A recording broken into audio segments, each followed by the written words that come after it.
Well, we begin 13 News at 4 with breaking news. A jewelry store robbery in Indianapolis that ends in a police chase stretching from Marion to Clinton County.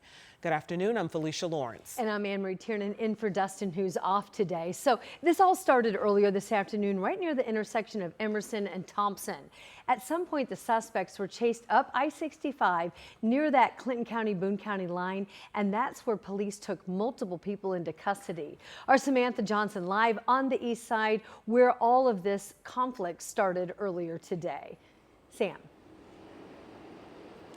Anne-Marie and Felicia, this is King Jewelers, like you mentioned, just off Emerson here on the southeast side. We do have a few investigators who are still here at the scene working with the staff inside to piece together exactly what happened.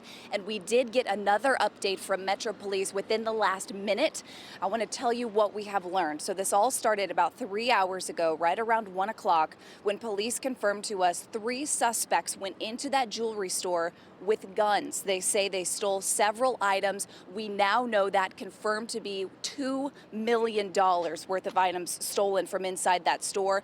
I can tell you the store specializes in 22 karat gold and elite grade diamonds, all of Indian artistry. That's according to the store's social media pages.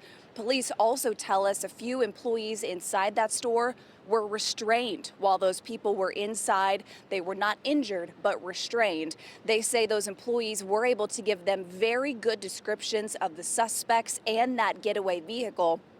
That ultimately helped Indiana State Police catch up with those folks on I-65 near Lebanon. They made it all the way to Lebanon.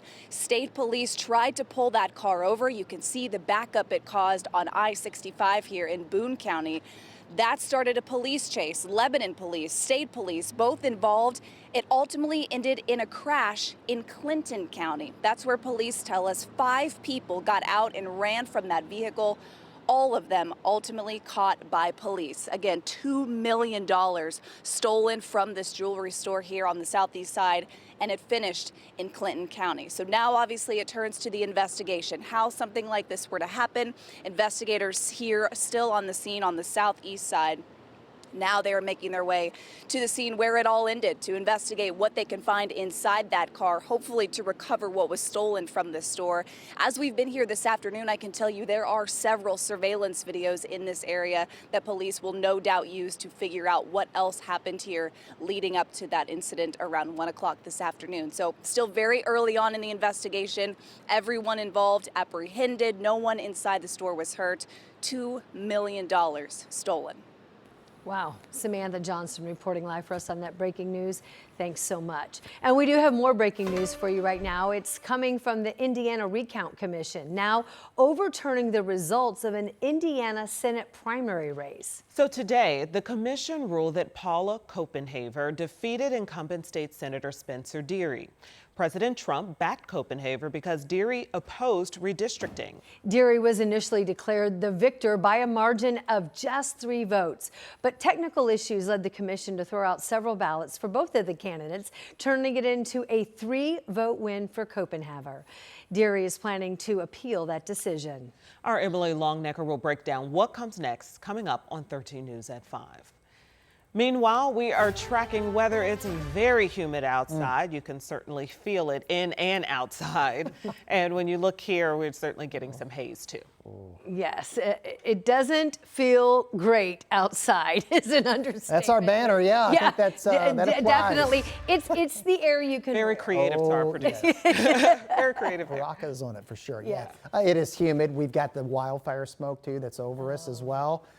Just a hot, hazy summer day, and now Rob and I are just kind of waiting and watching to see where the storms are going to pop and how long that may take. But here you go. Look at the heat index numbers. The heat stress index, by the way, is in the level 3 out of 4 range. So you're going to want to limit your outdoor exercise time, and you're going to make sure you're hydrating well, because this is what we're staring down. Heat indices peaking between 100 and about 110.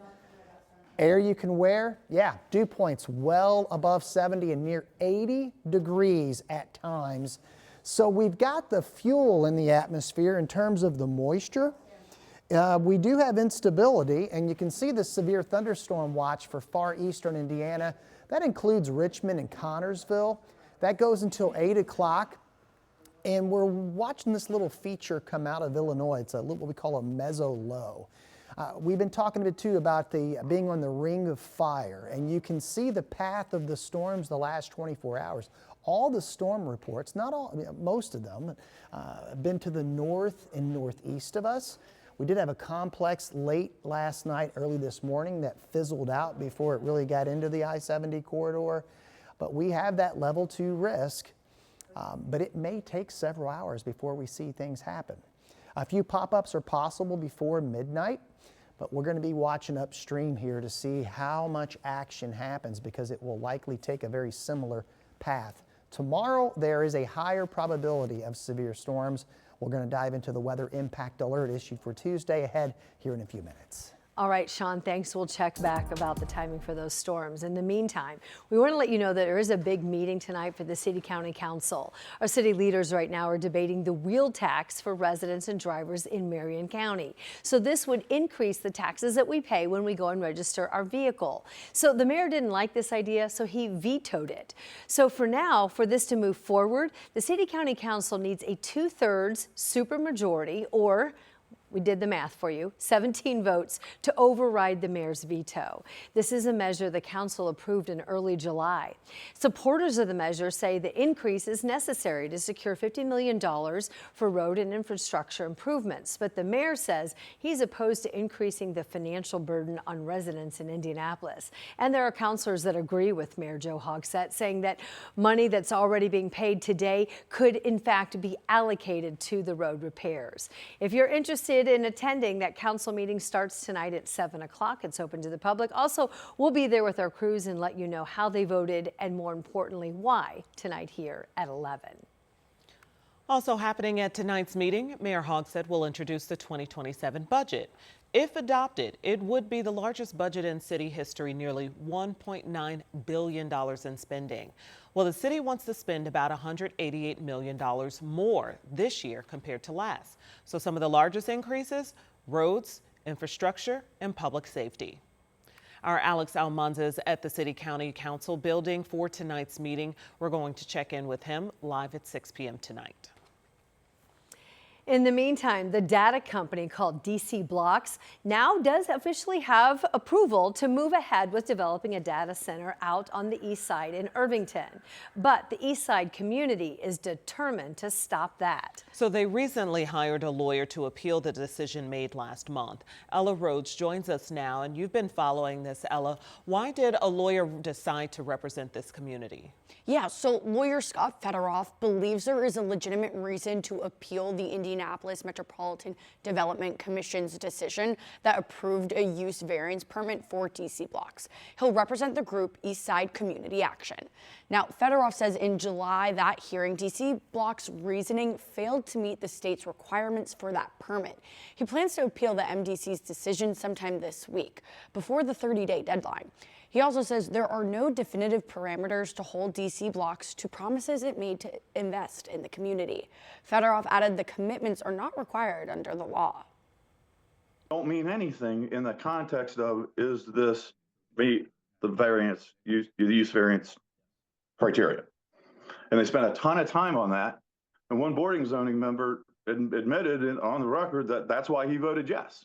Well, that in and of itself is disqualifying because that's not a valid reason under the law. Federoff argues for a data center seeking approval, the process is not by obtaining use variance permits. He says it's a legislative process, like an amendment to the zoning ordinance. Now, 13 News reached out to DC Blocks. They said they do not have information or updates to share at this time. So tonight, the City County Council will vote on a data center moratorium. Does that impact this project? So it does not. And it doesn't act retroactively, so it really is just about the future. But it'll be interesting to see what they decide. Because this project originated before this moratorium originated. Exactly. Okay. Exactly. Okay.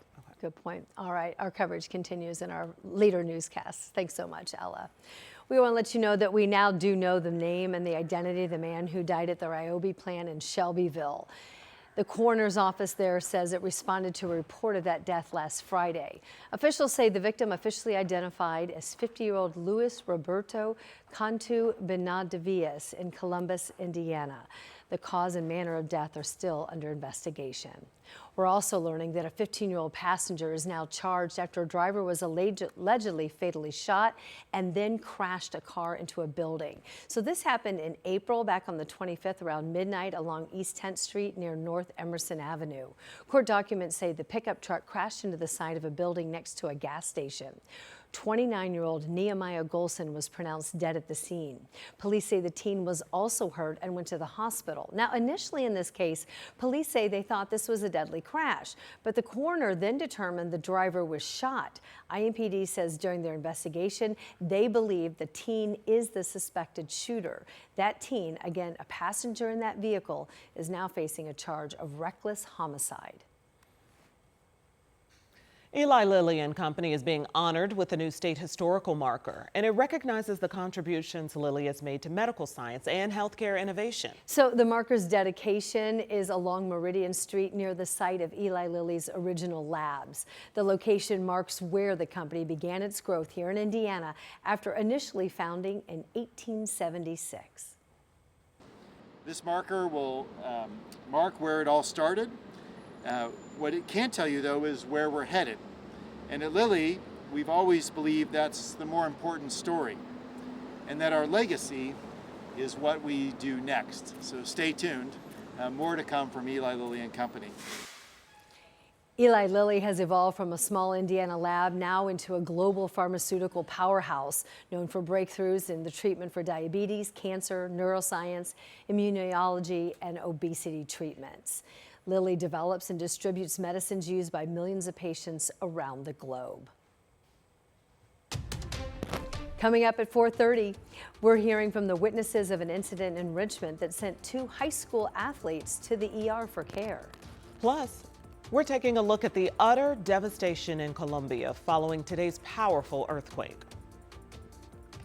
And welcome to the jungle here. Dew points well into the 70s. We're going to stay muggy and it will fuel some rounds of thunderstorms. Part of the viewing area upgraded to a level 3 risk for tomorrow. We'll have more on that ahead in the forecast.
At least 111 people are dead and dozens of buildings collapsed after a 7.4 magnitude earthquake.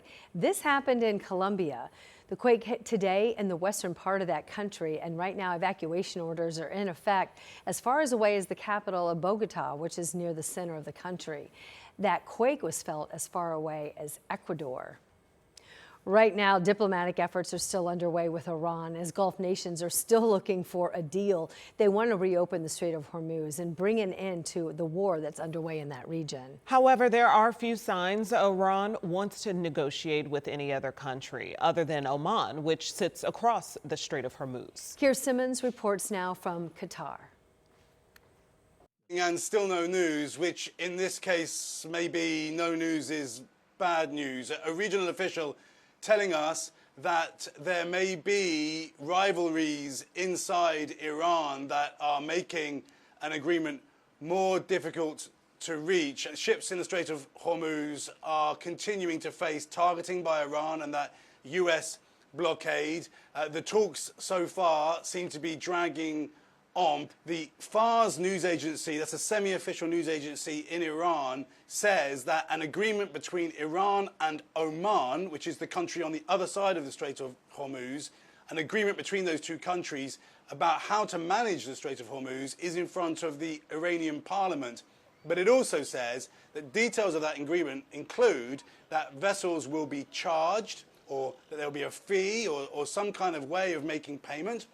And it says that US and Israeli vessels will not be allowed to pass through that crucial waterway. Meanwhile, President Trump answering questions about that NBC News report that the US is running low on some munitions. He is denying that report, saying the US military has unlimited supply.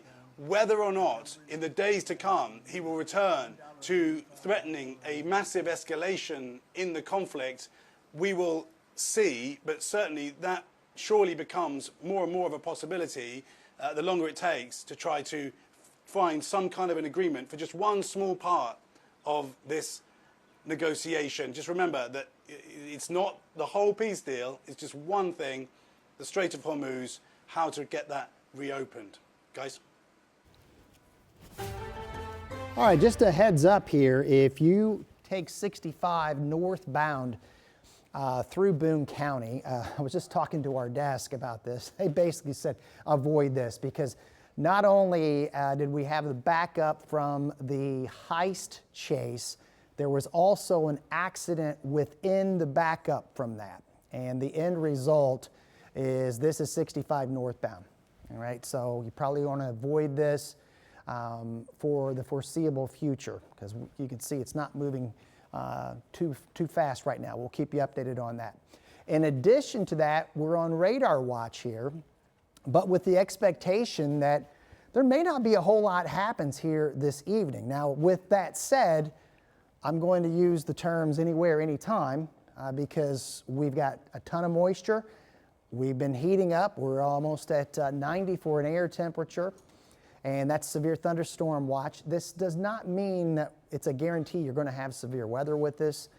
There's going to be a lot of places that don't have any rain and storms here this evening, but anything that develops will definitely be a heavy rain producer and could have some severe wind potential with it. This is the big story right now. We have a heat indices that are between about 100 and 110 in some locations. And the dew points are very tropical in nature. The heat stress index on our 1 to 4 scale is at a level 3. So if you're out in direct sunlight exercising, for every 40 minutes or every hour you're out there, you should be taking about a 40-minute break, and you should be drinking all kinds of fluids. Okay, so we got practices going on right now. Your sunset's at 8:46. Spotty rain and storm is possible, but what we're going to be watching is upstream. We got a little piece of energy. This was similar to yesterday evening where northern Illinois erupted, and that is what we're expecting along this boundary. There's that level 2 out of 5 risk, but for some areas, you're not going to have anything at all this evening, overnight. But for some, you're going to be like, oh, those are the storms they're talking about. Now, as we go into tomorrow, we've got a level 3 risk for a good portion of central Indiana. Storms are possible anytime tomorrow, but we're going to bracket those hours from about 2 p.m. to 9 p.m. for the greatest severe weather window there, if you will. So if you're heading out to the state fair tomorrow, you are going to want to be weather aware, even if you're not going to the state fair. I'll dive in a little bit more detail on that next half hour, but we're going to stay hot and uncomfortably humid into the weekend here with more storm chances in the days ahead. All right, Sean, thank you. Well, entertainment news now. When you think of Hallmark and Hallmark movies, what kind of holiday theme do you think about? Oh, Christmas. Yes, Christmas. Of course. Yes, that's what they're known for. But now they're starting to expand its content library just a little bit. They're going to be adding a 6-episode limited series. And guess what the name of the series is? I love it. It's about France. It's Paris is always a good idea. Which makes sense. Which it is. So it's a career-driven nonprofit executive that travels to Paris to secure a major donor. But she's then shocked when her confident rival turned ally joins her. After a push from her family, she goes on an unexpected journey to reconnect with 3 past loves across Europe. I don't know about that. Yeah, this is Hallmarkish for sure. So after starring in Mean Girls in the early 2000s, Lacey Chabert has starred in more than 40 Hallmark movies, with this now being her first Hallmark TV show. It was just an awesome opportunity to have 6 episodes to tell the stories. You know, I think we do a pretty good job in the movies of telling the complete story, but to have that extra time to really delve into the characters and the nuances of it. And it's so beautifully written, you know, from a book that I really love, and the way it's adapted by our writers is just, I thought was really touching and beautiful. And so it was exciting for me, you know, but it was a different experience. It was 3 months of carrying that script around. We shot completely out of order. We block shot things. We shot across all 6 episodes the whole time. Scott and I had to shoot one of the most complicated scenes, I think, for us in the show as the first scene of the entire thing. Yeah. Okay, wait, so So new episodes of Paris is Always a Good Idea are released Thursdays on Hallmark Plus. You can watch our full interview with Lacey Chabert and Scott Michael Foster on WTHR's streaming app for free on your TV or phone.